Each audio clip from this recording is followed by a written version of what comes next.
समझदार बहू, एक दिल छू लेने वाली कहानी।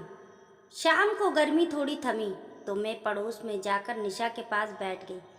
उसकी सासू माँ कई दिनों से बीमार है। सोचा खबर भी ले आऊं और बैठ भी आऊं। मेरे बैठे बैठे उसकी तीनों देवरानियां भी आ गईं।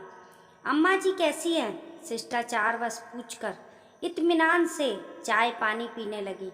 फिर एक एक करके अम्मा जी की बातें होने लगी। सिर्फ शिकायतें। जब मैं आई थी तो अम्मा जी ने ऐसा कहा, वैसा कहा, ये कहा, वो कहा। आधा घंटे बाद सब ये कहकर चली गईं कि उन्होंने शाम का खाना बनाना है। बच्चे इंतज़ार कर रहे हैं। कोई भी अम्मा जी के कमरे तक भी ना गया। उनके जाने के बाद मैं निशा से पूछ बैठी, निशा, अम्मा जी आज 1 साल से बीमार हैं और तेरे ही पास हैं।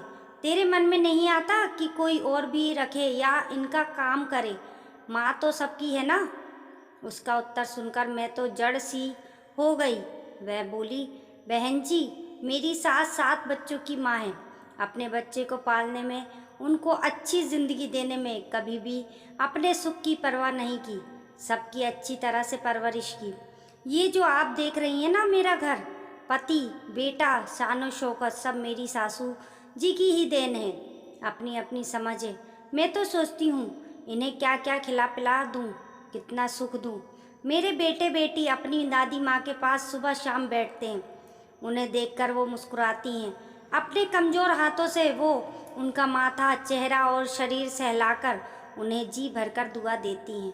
जब मैं इनको नहलाती, खिलाती पिलाती हूँ और इनकी सेवा करती हूँ तो जो संतुष्टि के भाव मेरे पति के चेहरे पर आते हैं, उसे देखकर मैं धन्य हो जाती हूँ।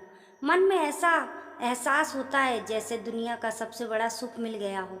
और फिर वह बड़े ही उत्साह से बोली, एक बात और है, ये जहाँ भी रहेंगी घर में खुशहाली ही रहेगी। ये तो मेरा तीसरा बच्चा बन चुकी है। और ये कहकर वो सुबक सुबक कर रो पड़ी। मैं इस जमाने में उसकी ये समझदारी देखकर हैरान सी रह गई। मैंने उसे अपनी छाती से लगाया और मन ही मन उसे नमन किया और उसकी सराहना की कि कैसे कुछ निहित स्वार्थी और अपने ही लोग तरह तरह के बहाने बना लेते हैं तथा अपनी आज़ादी और ऐशो अय्यासी के लिए अपनी प्यार एवं ममता की मूरत को ठुकरा देते हैं। दोस्तों, ये समझदार बहू की कहानी आपको पसंद आई हो तो लाइक करें और चैनल को सब्सक्राइब करें।